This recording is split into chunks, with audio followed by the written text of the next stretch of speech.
Welcome to my channel unique study hub by Neha. तो guys कैसे हैं आप सब बढ़िया ही होंगे। तो आज है हमारी क्लास 2 एनवायरनमेंट स्टडी की। तो वीडियो के एंड तक बने रहिएगा। वीडियो को maximum like share and subscribe अब ज़रूर कीजिएगा। इस वीडियो को देखने से पहले आप जो मेरी क्लास 1 है उसको ज़रूर देखिएगा। अब क्वेश्चंस के थ्रू मैं आपका कंसेप्ट क्लियर करूँगी। तो चलिए गाइज आज की वीडियो में अपनी स्टार्ट करते हैं। तो आज हम बात करेंगे आगे। हमने कल पारिस्थितिक तंत्र की बात कर ली थी, बायोडाइवर्सिटी की, तो वीडियो को ज़रूर देखिए पहले। तो आज हम आगे बढ़ेंगे।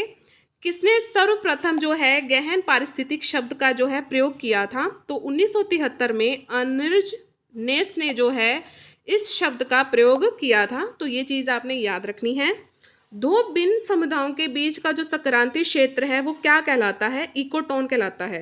अब ये इकोटोन कैसे आया कि जैसे पर्यावरण में कुछ कुछ ना अलग अलग समुदाय बने होते हैं, ठीक है, तो उसमें क्या होता है जैसे कि क्षेत्र बने होते हैं तो उनको हम इकोटोन कहते हैं। ये एनवायरनमेंट स्टडी की बात है, ठीक है, आपको इसको डायरेक्ट ही इसको याद रखना है। आगे बढ़ते हैं। स्वच्छ जल समुदाय में लैंटिक आवास क्या होता है? अब पहले तो हम ये जानेंगे कि लैंटिक आवास कहाँ होता है, फिर देखेंगे कि कहाँ कहाँ पर होते हैं। तो जो लैंटिक आवास होता है, अगर ये टर्म आ जाती है तो आपने क्या करना है कि जहाँ पर जल स्थिर हो, ठीक है। तो आपसे क्वेश्चन कैसे पूछे जाएंगे कि जैसे तालाब दे दिया और झरना दे दिया और तीन ऐसे कोई दे दिए कि जो जहाँ पर जल स्थिर नहीं होता है, ठीक है। तो लैंटिक आवास क्या है कि जहाँ पर जल स्थिर होता है, ठीक है। तो कहाँ पर जल स्थिर होता है? तालाब में होता है, जल स्थिर रहता है ना, कुएं में भी रहता है, पोखर में भी रहता है, दलदल में भी रहता है और जलाशय में भी रहता है। यानी कि पानी ज़्यादा मूव नहीं करता, वहीं का वहीं रहेगा। जो उसका एरिया बटा हुआ है, जहाँ पर एरिया नहीं बटा हुआ है, जहाँ पर झरने बहते रहते हैं, तो वो लैंटिक आवास नहीं होगा। लेकिन अगर पूछा जाए, 4 ऑप्शन दिए गए हैं, उसमें से ये पूछा गया है कि लैंटिक आवास कौन सा है, तो आपको आज से ये क्लियर हो गया होगा कि लैंटिक आवास क्या होते हैं। वो स्वच्छ जल समुदाय में होते हैं। चलिए आगे बढ़ते हैं। हाँ जी, अब बात करेंगे हम यूकेलिप्टस की।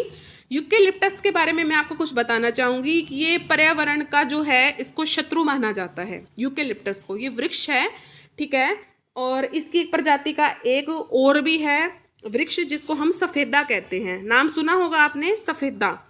तो ये बहुत ही ज़्यादा हानिकारक है। अगर मान लीजिए कि अगर यूकेलिप्टस वृक्ष को अगर हमने खेतों में लगा दिया तो ये क्या करता है कि नीचे से पानी को जो है अब्जॉर्ब कर लेता है ज़्यादा से ज़्यादा। अब पानी को अगर मान लीजिए हमने सिंचाई करी और हमने पानी खेतों में डाला और इसने एब्जॉर्ब कर लिया, तो फिर फसलों को क्या मिलेगा? तो और फसलों के लिए तो हानिकारक होगा ना। तो इसलिए इसको यूकेलिप्टस है, इसको पर्यावरण का क्या माना जाता है? शत्रु माना जाता है। इसकी अत्यधिक जल ग्रहण शक्ति के कारण इसको किस स्थान पर लगाया जाता है? वहाँ की मिट्टी का जो जल स्तर है वह काफ़ी नीचे चला जाता है, ठीक है। तो यूकेलिप्टस वृक्ष को आप ध्यान में रखिएगा। आगे बढ़ते हैं। एक मनुष्य के जीवन को पूर्ण रूप से धारणीय करने के लिए आवश्यक न्यूनतम भूमि को क्या कहते हैं? अब इस क्वेश्चन का क्या मतलब है? इसका ये मतलब है कि जहाँ पर हम रहते हैं तो वहाँ पर हमें कुछ ना कुछ तो भूमि चाहिए होगी, ठीक है। शहरों में भी चाहिए होती है। जैसे मान लीजिए ये थोड़ी सी भूमि है, इस पर एक और फ्लैट बना दिया, इस पर एक और फ्लैट बना दिया, कितने सारे फ्लैट बना दिए ना।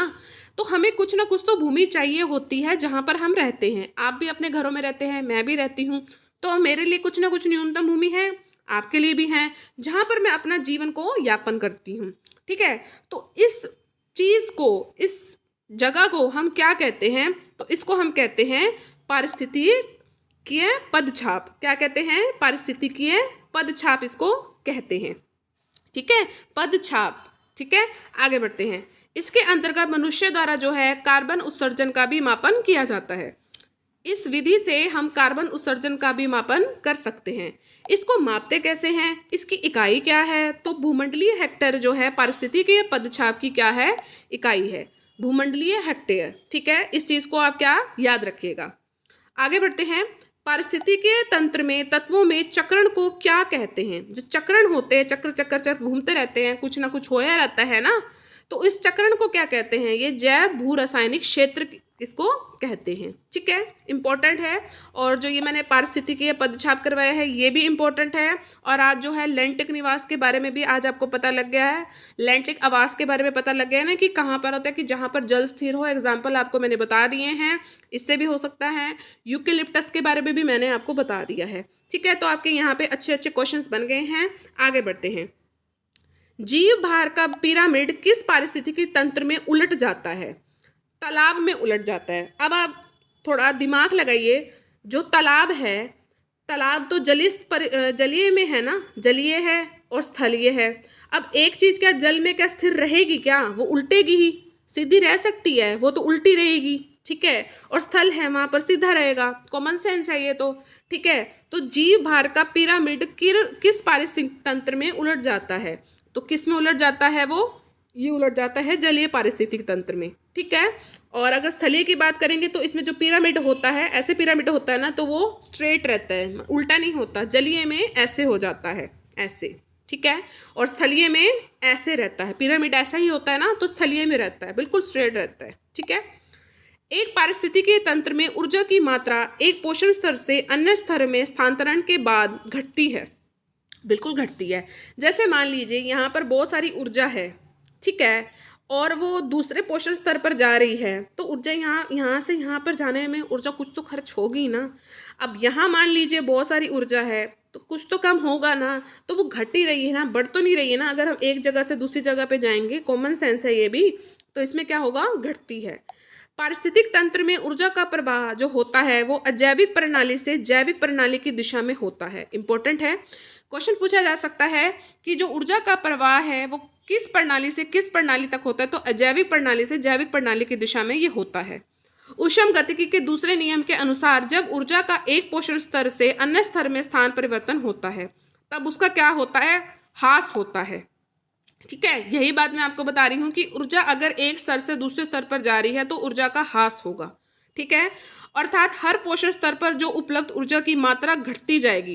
एक चरण पे गए, फिर हम दूसरे चरण पे गए, तीसरे चरण पे गए, तो मात्रा तो यहाँ घट ही रही है ना ऊर्जा की। इसलिए शीर्ष जो है मांसाहारियों में सबसे कम ऊर्जा की प्राप्ति होती है। क्वेश्चन पूछा जा सकता है कि किन में जो है ऊर्जा प्राप्ति कम होती है? तो मांसाहारियों में होती है। हमारी ये जो है गलत इल्यूजन है, गलत भ्रम है हमारा कि जो मांसाहारी होते हैं वो ज़्यादा स्ट्रोंग होते हैं। नो, जो शाकाहारी होते हैं या सर्वाहारी होते हैं वो ज़्यादा स्ट्रोंग होते हैं बजाय मांसाहारी के, ठीक है। शाकाहारी सब चीज़ें लेता है, शाकाहारी तो सबसे ऊपर आएगा, और बीच में आता है सर्वाहारी, और फिर आता है मांसाहारी, ठीक है। तो ये क्रम है, आपको पता ही होगा। तो जो मांसाहारी में सबसे कम ऊर्जा होती है, बीच में सर्वाहारी कौन होते हैं? जो शाकाहारी भी होते हैं और मांसाहारी भी होते हैं, ठीक है। शाकाहारी को एनवायरमेंट में क्या कहा जाता है? इंपॉर्टेंट है। पर्यावरण में शाकाहारी को डाइटम कहा जाता है और मांसाहारी को हेरिंग कहा जाता है। इंपॉर्टेंट है, शाकाहारी को क्या कहा जाता है? डाइटम कहा जाता है, मांसाहारी को हेरिंग कहा जाता है। अब बात करेंगे हम अपघटक की। तो अपघटक क्या है? अपघटक ऐसा होता है कि जैसे मान लीजिए कि कोई गला सड़ा पदार्थ है, कि मतलब कोई पशु है, मर गया है, उसको हम कहीं दफना देते हैं, तो कुछ ना कुछ उसमें कीटाणु जो है, जीवाणु जो हैं उत्पन्न हो जाते हैं। सड़न की प्रक्रिया जो है उसमें तेज हो जाती है, जीव प्रकट होने लग जाते हैं, जैसे फफूंदे हो गए, आगे बताऊंगी मैं आपको। तो अपघटक के भी जीव होते हैं जो अपक्षय या सड़न की प्रक्रिया को तेज करते हैं। ये जीव होते हैं छोटे छोटे। मान लीजिए कि कोई पशु पक्षी है, वो सड़क मतलब उसको हम दफनाने गए हैं, तो ये छोटे छोटे जीव उत्पन्न होंगे, उस सड़न की प्रक्रिया को ना तेज कर देंगे। उसको सड़ाने में, जो उनकी बॉडी होगी उनको सड़ाने में ये तेज कर देंगे, जिससे पोषक तत्वों को पुनः चक्रीकरण हो सके, ठीक है। अपघटक जो होते हैं निर्जीव कार्बनिक तत्वों को अकार्बनिक यौगिकों में तोड़ते हैं। इंपॉर्टेंट है कि जो कार्बनिक तत्वों को डैश यौगिकों में तोड़ते हैं अपघटक, तो क्या कहलाएगा? अकार्बनिक यौगिक में ये तोड़ते हैं। सूक्ष्म जीवों की एक विस्तृत किस्म होती है। कौन कौन से होते हैं जिनको हम अपघटक कहते हैं? तो फफूंद हो गया, जीवाणु हो गए, और प्रोटोजोआ, केचुआ अपघटकों की जो है ये भूमिका अदा करते हैं। इन चारों के जो नाम आप याद कर लीजिए। ऑप्शन में ये आ सकता है, ये 2 दे दिए, ये 2 दे दिए, तीसरा कह दिया ये सभी, चौथा कह दिया कि कोई गलत दे देंगे, ठीक है। तो आप कहेंगे कि गलत को पहचानो। समझ गए ना क्वेश्चन कैसे आ सकता है? तो फफूंद, जीवाणु, प्रोटोजोआ और केचुओं को ये जो है भूमिका अदा करता है। लास्ट है कि मानव कैसा है? मानव कैसा प्राणी है? मानव प्राथमिक और द्वितीय उपभोक्ता दोनों है, ठीक है। मानव क्या है? मानव जो है प्योर वेजिटेरियन भी है, शाकाहारी भी है, और वो सर्वाहारी भी है, ठीक है, मांसाहारी भी है वो। अब इसको हमने जो उपभोक्ता की श्रेणी में डालना है कि मान लीजिए क्वेश्चन आ जाता है कि जो मानव है, सिर्फ ऐसे लिखा आ जाए कि मानव प्राथमिक उपभोक्ता है, द्वितीय उपभोक्ता है, दोनों हैं या मतलब दोनों ही नहीं है। तो मैं आपको बताना चाहूँगी जो मानव है ना वो प्राथमिक उपभोक्ता भी है और द्वितीय उपभोक्ता भी है।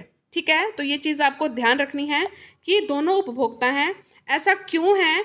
क्योंकि प्राथमिक में प्योर वेजिटेरियन आ जाता है, ठीक है, शाकाहारी आता है, और द्वितीय उपभोक्ता में सर्वाहारी, यानी उसमें शाकाहारी भी आते हैं और उसमें मांसाहारी भी होते हैं। ठीक है, तो इस तरह ये क्वेश्चन बन सकता है। तो कैसी लगी आज की वीडियो मुझे लगता है बहुत अच्छी लगी होगी। तो कमेंट सेक्शन में अपने फीडबैक आप ज़रूर दीजिएगा। लास्ट तक आप बने रहे हैं। अब आप काम क्या करेंगे, लाइक शेयर एंड सब्सक्राइब का रेड बटन उसको ज़रूर प्रेस कीजिएगा और ऑल पर आपने ज़रूर क्लिक करना है। ठीक है, साथ में टेट एग्जाम स्टडी पर मैं आपको करवा रही हूँ हिस्ट्री, तो उस चैनल को भी सपोर्ट कीजिए। ठीक है, और पॉलिटिक्स साइंस की जो है आज वीडियो डल जाएगी। कार्यपालिका को आज मैं बिल्कुल फिनिश कर दूंगी, न्यायपालिका बस थोड़ा सा ही है, और साथ में हम जो है संविधान को स्टार्ट कर लेंगे। ठीक है, और अपनी ये एनवायरनमेंट की तो क्लास चल ही रही है। ठीक है, तो मिलेंगे अपनी नेक्स्ट वीडियो में। Till then thank you so much for watching. आप ज़्यादा से ज़्यादा शेयर कीजिए, मुझे आपसे और क्या चाहिए, करते रहिए, शेयर करते रहिए, अपना प्यार देते रहिए और अपने नोट्स बनाते रहिए। बस मैं आपको इतना ही कहना चाहूँगी। ठीक है, चलिए नेक्स्ट वीडियो में मिलेंगे। Till then thank you so much for watching. Bye bye guys and take care.